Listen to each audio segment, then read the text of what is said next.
Baik, kita mulai. Bismillahirrahmanirrahim. Assalamualaikum warahmatullahi wabarakatuh.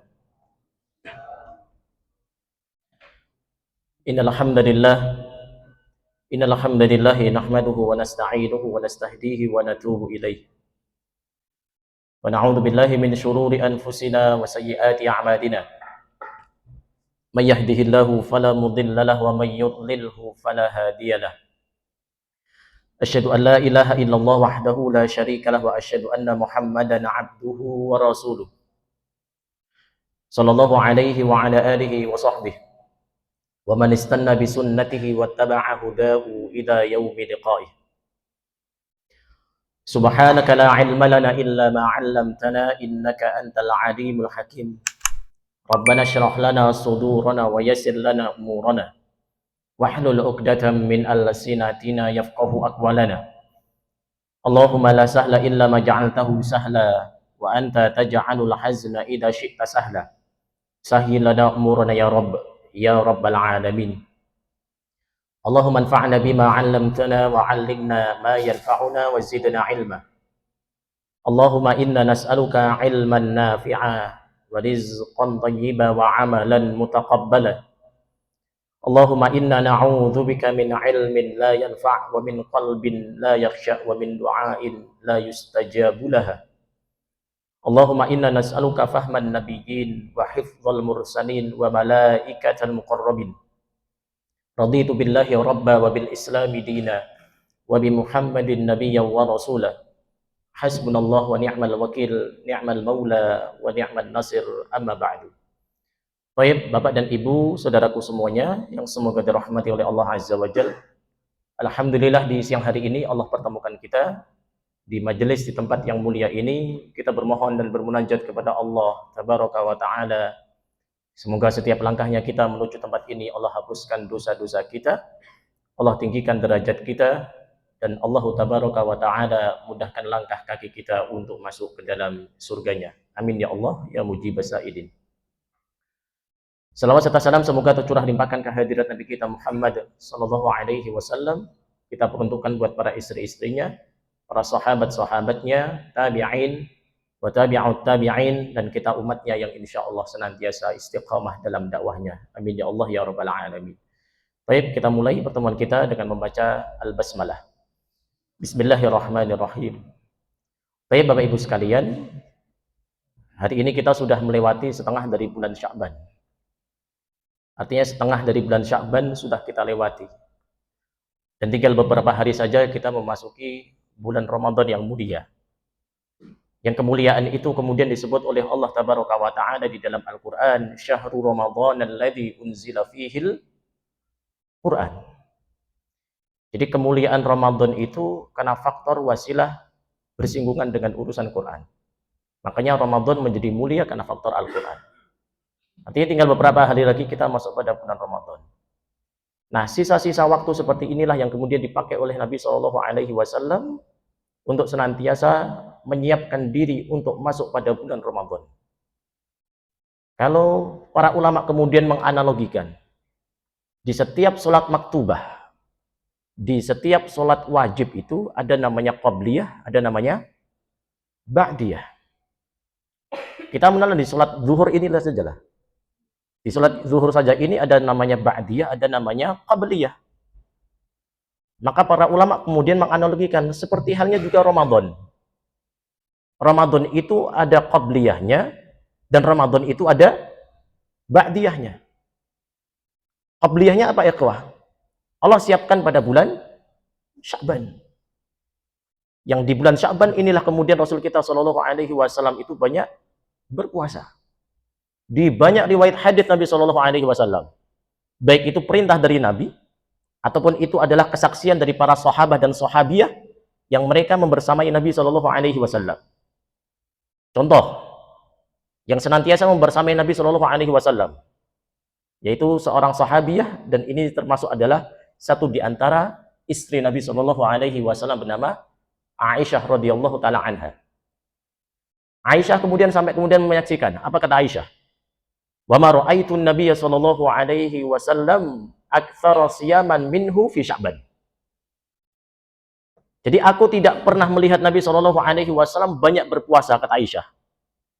Melainkan Nabi Shallallahu Alaihi Wasallam itu banyak berpuasa pada bulan Sya'ban. Di bulan Sya'ban inilah Rasulullah Shallallahu Alaihi Wasallam banyak berpuasa. Sampai salah seorang istri Nabi bernama Ummu Salamah radhiyallahu taala anha. Sampai kemudian mengatakan, "Wa ma ra'aitu Nabiyya sallallahu alaihi wasallam yasumu syahraini mutatabi'aini illa fi Sya'ban wa Ramadan." Ini istri Nabi melihat, apa kata Ummu Salamah? Tidaklah aku melihat Nabi sallallahu alaihi wasallam itu berpuasa selama 2 bulan berturut-turut, kata beliau. Ini Nabi ini ada suatu bulan yang Nabi sallallahu alaihi wasallam senantiasa berpuasa selama 2 bulan berturut-turut. Syahraini mutatabi'aini. Bulan apakah itu? Illa fi Sya'ban wa Ramadan. Melainkan pada bulan Sya'ban dan Ramadan. Sya'ban Nabi banyak berpuasa, kemudian Nabi Shallallahu Alaihi Wasallam berpuasa penuh pada bulan Ramadan. Artinya sisa-sisa waktu bulan Sya'ban ini, ikhwah, Nabi Shallallahu Alaihi Wasallam banyak berpuasa ini. Sampai kemudian ada seorang sahabat bernama Usamah bin Zaid. Usamah bin Zaid anaknya siapa? Zaid siapa ini? Zaid bin Harithah. Siapa Zaid bin Harithah? Siapa Zaid bin Harithah? Iya, sahabat Nabi. Bapaknya Usamah bin Zaid itu ya.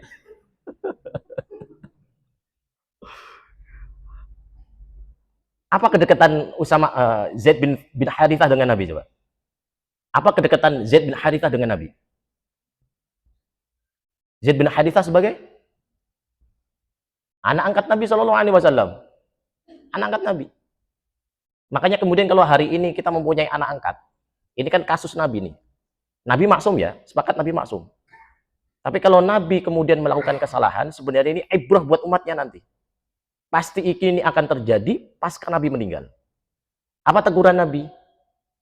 Apa teguran Allah kepada Nabi ketika Nabi Shallallahu Alaihi Wasallam ingin setelah mengangkat Zaid bin Harithah menjadi anak angkat, kemudian Nabi menisbatkan Zaid, dinisbatkan kepada Nabi Zaid bin Muhammad. Nah, kalau di antara Bapak Ibu sekalian yang mempunyai anak angkat, kemudian dinisbahkan ke kita, padahal kita bukan ayah kandungnya, nah inilah bagaimana Allah ingin mencontohkan bahwasanya tidak boleh hal-hal ini terjadi pasca Nabi Shallallahu Alaihi Wasallam meninggal. Maka hanya seorang sahabat saja yang kemudian secara jelas disebut namanya di dalam Al-Quran. Siapa dia? Zaid bin Harithah. Falamma qada Zaidu minha watara. Tidak ada satu sahabat pun. Sahabat jumlahnya berapa coba? 124 ribu sahabat. Loh, 124 ribu sahabat itu tidak ada namanya yang jelas-jelas tercantum di dalam Al-Quran, melainkan siapa? Zaid bin Harithah. Ada kibar sahabat seperti Abu Bakar, Umar bin Khattab, Utsman bin Affan, Ali bin Abi Thalib. Ini kan kibaru sahabat yang disebut sebagai Al-Khulafa Ar-Rasyidin. Ini sahabat yang paling banyak keutamaannya ya mereka-mereka ini. Tapi seutama-utama mereka itu tidak tersebut namanya di dalam Al-Quran. Malah Zaid bin Harithah yang termaktub di dalam Al-Quran itu nama falamma qada Zaidun minha watara. Nanti silahkan lihat di surat Al-Ahzab nanti. Nah, Zaid bin Harithah itu punya anak namanya Usamah bin Zaid. Nah, Usamah bin Zaid pernah mendatangi Nabi, "Ya Rasulullah, lam araka tasumu syahran minasyahrin ma tasumu min Sya'ban." Aku tidak pernah melihat engkau itu banyak berpuasa pada bulan daripada bulan-bulan yang lain, melainkan engkau lakukan pada bulan Sya'ban. Ini Usamah bin Zaid bertanya kepada Nabi, "Nabi, kenapa kok setiap bulan Sya'ban banyak berpuasa?" Maka di antara jawaban Nabi salah satunya adalah wa huwa syahrun turfa'u fihi al-a'mal ila rabbil alamin. Wa uhibbu ayyurfa'a amali wa ana sha'im. Karena bulan Sya'ban ini di mana? Bulan di seluruh amalan-amalan manusia itu diangkat oleh malaikat, dilaporkan kepada Allahu Rabbul Alamin. Maka Nabi mengatakan apa? Fa'uhibbu ayyurfa'a amali wa ana shaim. Dan aku sangat senang sekali ketika amalanku diangkat kepada Allahu Rabbul Alamin sementara aku dalam keadaan berpuasa. Mengisyaratkan bahwasanya memang Nabi di bulan Sya'ban banyak berpuasa. Kenapa banyak berpuasa? Karena ketika nanti masuk pada bulan Ramadan, yang dipanggil oleh Allah adalah panggilan khusus. Bukan hanya panggilan-panggilan biasa saja. Karena yang dipanggil adalah orang-orang khusus, dipanggil oleh Allah dengan panggilan khusus, maka Allah itu ingin menyiapkan Nabi. Ini loh, Nabi ini, ketika di bulan Sya'ban, Nabi banyak berpuasa. Agar apa?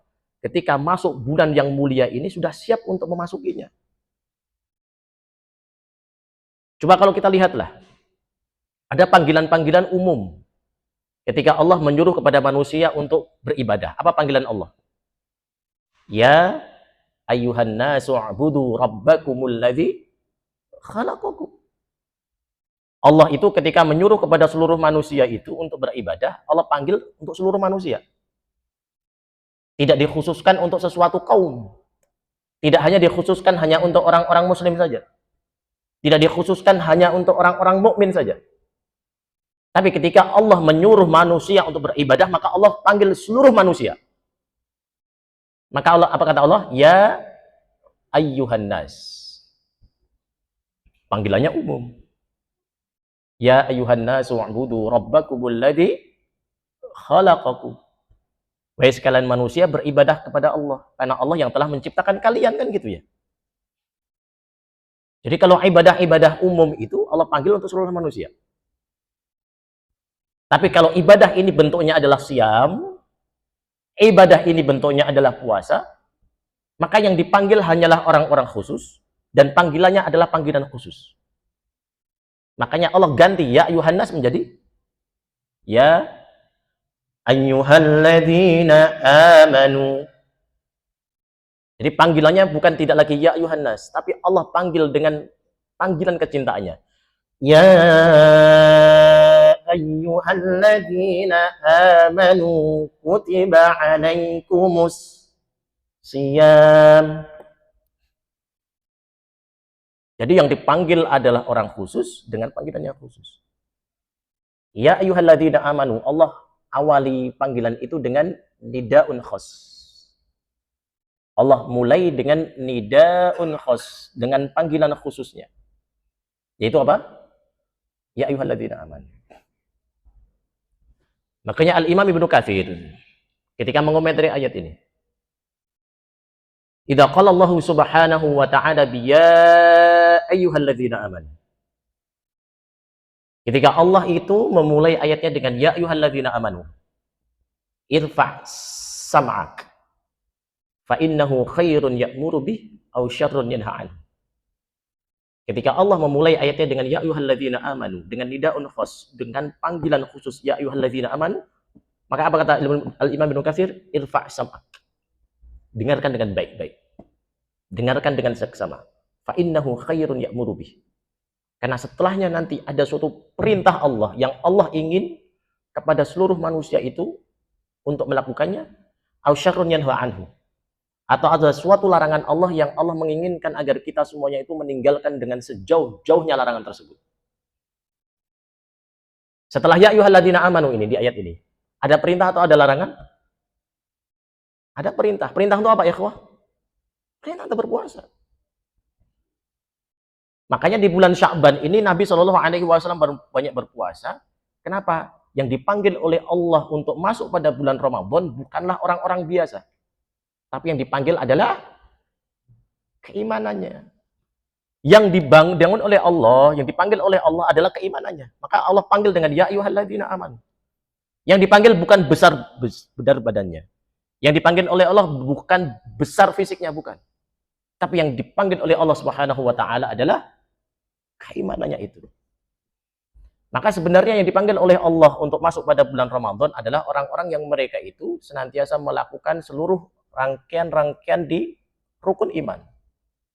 Rukun iman ada berapa? Ada berapa rukun iman? 6. Yang pertama iman kepada Allah. 2 iman kepada malaikat Allah. 3 iman kepada sebelum Rasul, kitab-kitab Allah. 4 iman kepada Rasul Allah. 5 iman kepada hari akhir. Yang keenam iman kepada takdir yang baik dan takdir yang buruk. Diulangi, rukun iman yang pertama iman kepada Allah. 2 iman kepada malaikat Allah. 3 iman kepada kitab-kitab Allah. 4 iman kepada Rasul Allah. 5 iman kepada hari akhir, hari kiamat. Yang keenam iman kepada takdir yang baik dan takdir yang buruk.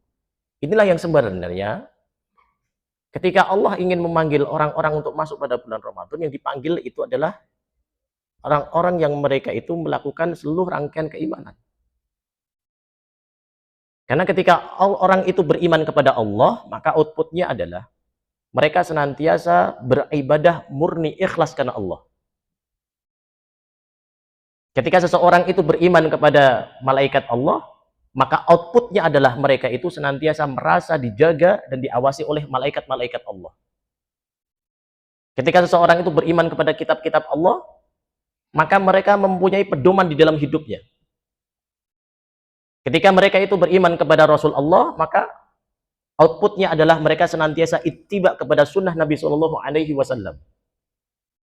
Ketika mereka beriman kepada hari akhir, maka mereka mempunyai tujuan dalam hidupnya. Bahwasanya hidup di dunia ini adalah sementara, dan hidup di akhirat itu adalah selama-lamanya.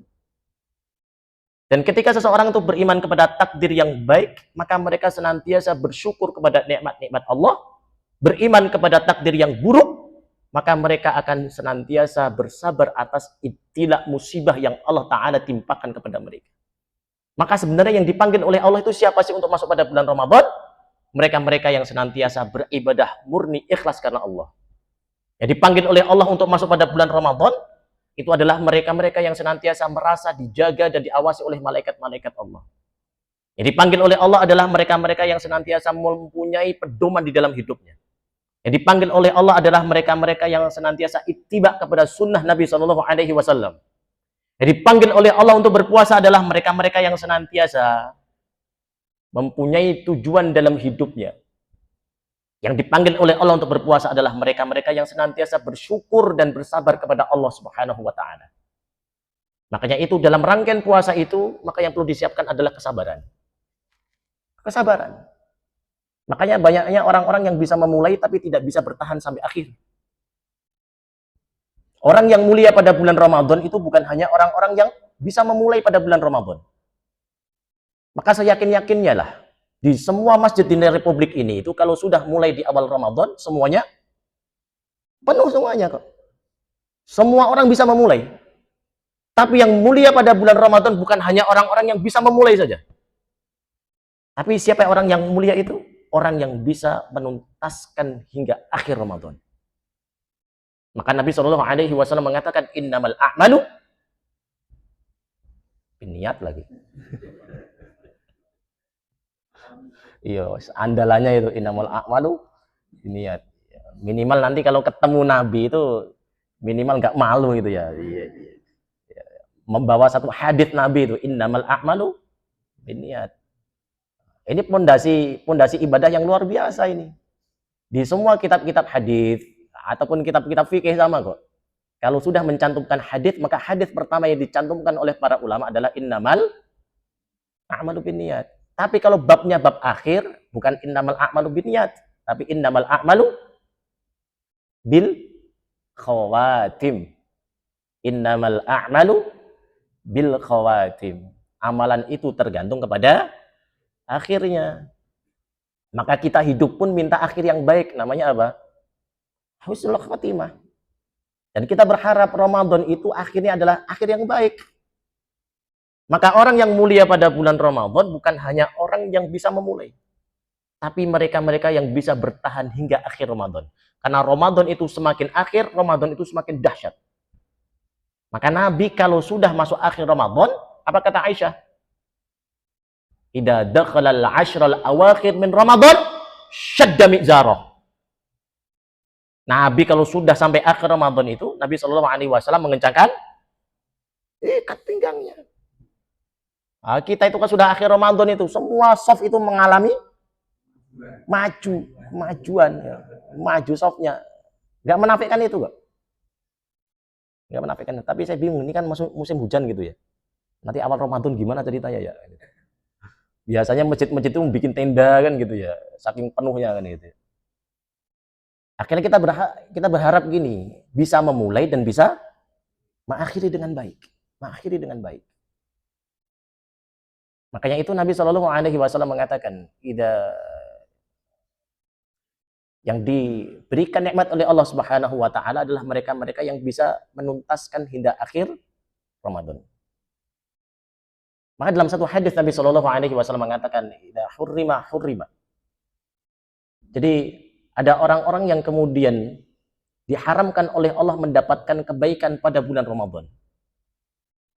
Maksudnya apa? Nabi Shallallahu Alaihi Wasallam mengatakan itu. Ada orang-orang yang kemudian mereka itu bisa diharamkan untuk mendapatkan kebaikan. Maksudnya apa? Para ulama mengatakan ini.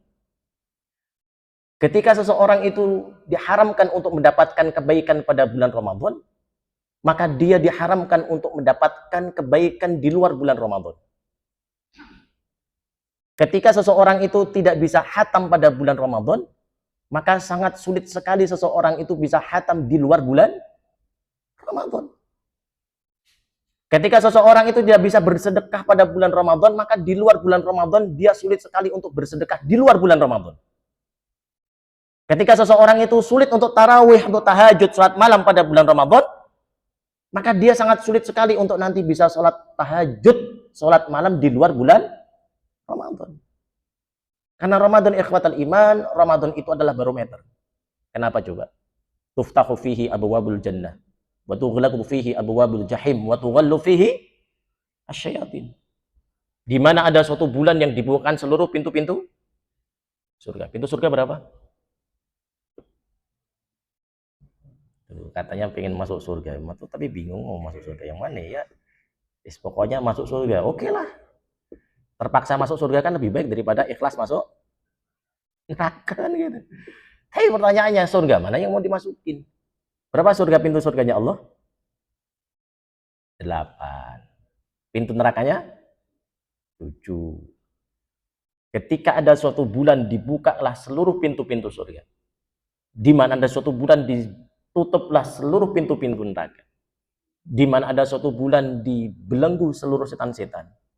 Masih ada orang yang tidak bisa menjadi baik pada bulan Ramadan, maka butuh di bulan apa lagi dia menjadi orang baik? Butuh di bulan apa lagi menjadi baik? Maka ikhwatal iman, bisa memulai, pastikan bisa mengakhiri dengan baik pada bulan Ramadan. Maka di sisa-sisa Sya'ban ini, maka perbanyak amal.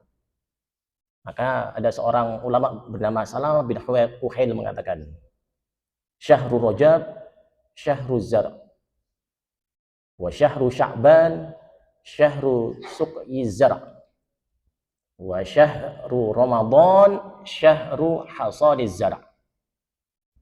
Bulan Rajab itu bulan untuk menanam. Bulan ini, bulan Sya'ban, bulan untuk memberikan pengairan pada tanaman. Wa Syahrul Ramadan, Syahrul Hasadiz Zar. Ramadan itu bulan untuk memanen tanaman. Tidak akan bisa memanen kalau tidak pernah menanam. Maka tanam kebaikan pada bulan Sya'ban yang kita berharap kepada Allah, semoga kita bisa memanen pahala-pahala kebaikan pada bulan Ramadan. Amin ya Allah ya Rabbal Alamin. Baik, jam 1 sudah. Sampai sini ada yang mau didiskusikan? Ayo tafaddal masykura ma'jura. Tafaddal. Ya.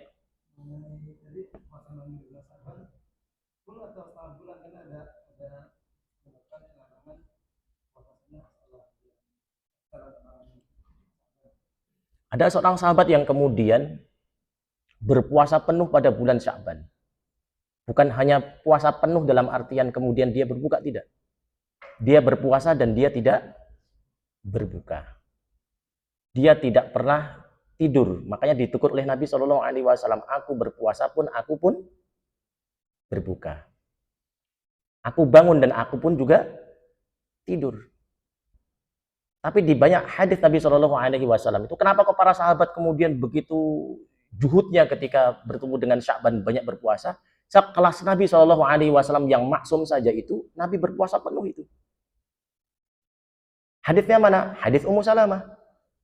Wa ma ra'aitu an-nabiyya sallallahu alaihi wasallam yasumu syahraini mutatabi'aini illa fi Sya'ban wa Ramadan. Nabi itu berpuasa penuh selama 2 bulan berturut-turut tadi. Tapi di sebagian hadis Nabi yang diriwayatkan oleh Aisyah, wa ma ra'aitu an-nabiyya sallallahu alaihi wasallam aktsara siyaman minhu fi Sya'ban. Lafadznya Aisyah itu banyak berpuasa. Karena sebelumnya Aisyah itu mengatakan wa ma ra'aitu an-nabiyya sallallahu alaihi wasallam istakmala siyama syahrin illa Ramadan. Tidaklah aku melihat Nabi berpuasa penuh istakmala siyama syahrin. Artinya Nabi itu berpuasa penuh selama 1 bulan itu, yaitu di bulan Ramadan saja. Tapi wama aktsara, tapi Nabi kalau bulan Sya'ban hanya banyak berpuasa, tidak berpuasa penuh.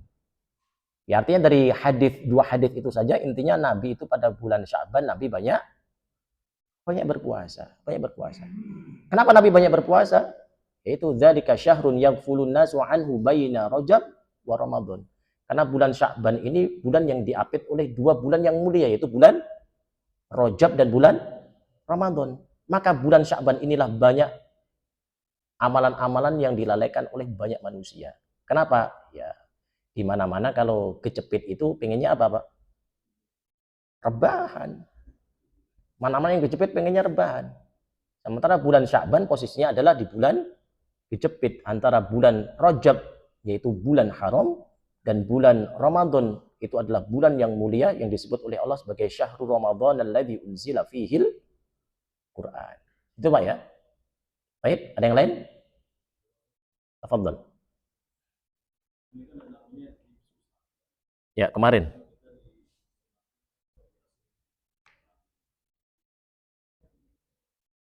Kalau terkait dengan nisfu Sya'ban, banyak hadis-hadis sahihnya. Hadis sahih terkait dengan nisfu Sya'ban banyak. Salah satunya hadis Nabi Shallallahu Alaihi Wasallam mengatakan, Innallaha la yattali'u fi lailatin nisfi min Sya'ban fayaghfiru li jami'i khalqih illa li musyrik aw musyahid. Ini hadisnya sahih. Disahihkan oleh Syekh Muhammad Nasiruddin Al-Albani. Apa kata Nabi? Innallaha la yattali'u. Sudah Rasul pakai inna ditambah dengan lam. Ada 2 huruf taukid dalam satu redaksi hadis. Menunjukkan apa? Penekanan. Bahwasanya Allah Subhanahu wa taala itu benar-benar la yattali'u fi lailatin nisfi min Sya'ban. Muncul pada bulan Sya'ban. Terus ketika Allah muncul apa? Fayaghfiru li jami'i khalqih. Seluruh makhluk Allah semuanya diampunkan oleh Allah. Illa musyrik. Kecuali orang-orang yang mensekutukan Allah, au musyahin. Orang-orang yang mereka itu mempunyai permusuhan di antara saudara-saudaranya. Artinya terkait dengan bulan nisfu Sya'ban banyak hadis sahihnya.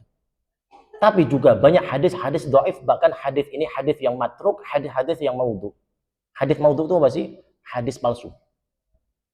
Disuruh yasinan berapa kali. Gitu. Kalau kemudian kita mau yasin, boleh-boleh saja, tidak masalah. Baca surat apapun tidak masalah kok. Tapi yang menjadi masalah adalah ketika kemudian kita melakukan yasin, kemudian mengatakan bahwasanya ini dari Nabi, ini yang menjadi muskilah. Bapak mau yasinan di nisfu Sya'ban, boleh, tidak masalah. Tidur pun juga nggak masalah kok. Tapi mau badir lah, nisfu Sya'ban kita hanya diam-diam saja, padahal di situ banyak keutamaan. Nggak masalah yasin, mau berapa kali, mau 10 kali, 100 kali, tidak masalah. Tapi yang menjadi masalah adalah ketika ada suatu kalimat redaksi hadis bahwasanya Nabi menyuruh kepada kita untuk yasinan sampai 3 kali. Kemudian menyandarkan redaksi ini kepada Nabi. Nah, ini yang perlu kemudian didiskusikan. Apakah benar Nabi pernah mengatakan itu? Karena Nabi Shallallahu Alaihi Wasallam mengatakan, man kadzaba alayya muta'ammidan falyatabawwa maq'adahu minan nar. Siapapun yang berdusta atas namaku, mengatakan bahwasanya Nabi itu menyuruh di nisfu Sya'ban itu membaca Yasin 3 kali, falyatabawwa maq'adahu minan nar. Maka siap-siap untuk mengapling kursinya nanti di neraka. Ala kulli hal, kesimpulannya adalah apapun yang Bapak lakukan selagi itu kebaikan, silahkan, tidak masalah. Tapi kemudian kalau ada sesuatu disandarkan kepada Nabi, padahal itu bukan perkataan Nabi, nah ini yang menjadi muskilahnya. Tapi keutamanya banyak sekali, Pak. Keutamaan di nisfu Sya'ban banyak sekali. Sampai di dalam hadis Nabi mengatakan, khamsu layalin la turaddu fihi ad-du'a. Ada 5 malam yang kemudian malam tersebut waktu doa yang tidak pernah ditolak oleh Allah Subhanahu wa taala. Di antara 5 itu apa kata Nabi Shallallahu alaihi wasallam? Lailatu nisfi min Sya'ban. Malam di bulan pertengahan bulan Sya'ban. Keutamanya luar biasa banyak, Pak. Hadisnya sangat banyak sekali, yang sahih pun banyak. Pun yang dhaif pun juga banyak. Gimana caranya? Caranya ya belajar takhrij hadis nanti. Ini hadisnya hadis apa? Berarti belajarnya pada mustalahul hadis. Nanti silahkan belajar pada disiplin ilmu hadis nanti. Seperti itu, Pak ya. Wallahu a'lam bishawab. Ada lagi?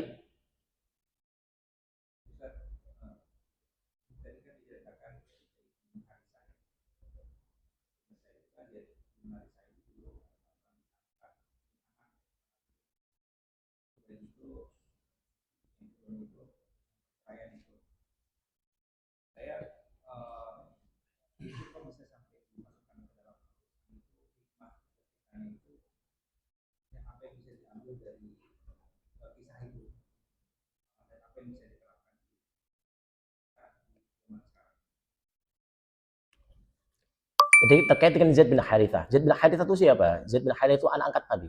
Dia itu mantan budak. Dia mantan budak. Dinikahkan oleh Nabi dengan Zainab binti Jahsy. Seorang wanita mulia yang mempunyai kedudukan.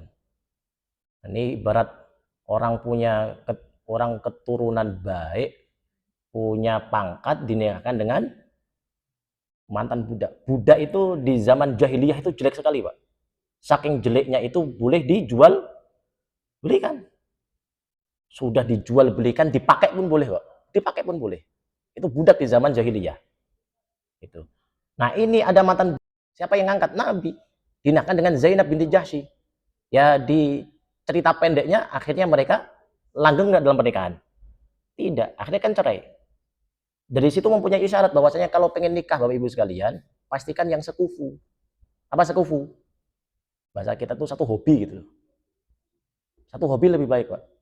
Banyak persamaannya itu lebih baik daripada banyak perbedaan. Contohnya saya nih, saya nikah dengan ya sama guru, karena saya guru, nikah dengan guru, ketemunya di guru. Artinya banyak persamaan dengan istri lah. Meskipun banyak perbedaan, iya. Makanya itu dalam pernikahan itu tidak hanya memandang soleh atau solehah saja, baik atau tidak baiknya. Loh, Zaid bin Harithah siapa, Pak? Sahabat loh. Zainab binti Jahsy, sahabiyah, baik atau tidak? Baik. Tapi kenapa berakhir dengan cerai? Itu tidak cukup dengan baik atau tidak baik, tapi apa? Sekufu. Sekufu, Pak. Sekufu itu ya satu hobi lah, sekufu gampangnya kan gitu ya. Akhirnya cerai. Tapi cerainya berkah nggak? Berkah. Berkahnya Zainab binti Jahsy dinikahi oleh siapa? Nabi. Dapat Nabi lagi. Cakep kan? Gitu. Dapatnya Nabi loh. Sementara Zaid bin Harithah dapat siapa? Ummu Aiman. Dari Ummu Aiman itu lahirlah Usamah bin Zaid. 18 tahun sudah jadi panglima. Hari ini, Pak, panglima TNI gitu ya. Ada yang usia 18 tahun? Nggak ada. Nggak akan lulus di DPR kok. Nggak akan lulus. Gitu. Itu utamanya. Tapi kalau kemudian nanti silakan nanti di surat Al-Ahzab, hanya Zaid bin Harithah saja yang termaktub di dalam Al-Qur'an. Nanti silakan lihat di surat Al-Ahzab sebelah kanan nanti. Falamma qada Zaidum minha watara. Itu ya nanti ya. Nanti kita bahaslah terkait dengan surat Al-Ahzab. Tapi gitu ya. Jazakumullahu khairan. Baik, kita cukupkan pertemuan hari ini. Semoga Allah berikan ilmu yang bermanfaat. Kita bermohon kepada Allah Subhanahu wa taala, Allahumma inna nas'aluka ilman nafi'ah wa na'udzubika min ilmin la yanfa'. Baik, nakhtatim bi qiraati kafaratul majlis. Subhanakallahumma wa bihamdik Asyhadu an la ilaha illa anta astaghfiruka wa atubu ilaik. Assalamualaikum warahmatullahi wabarakatuh.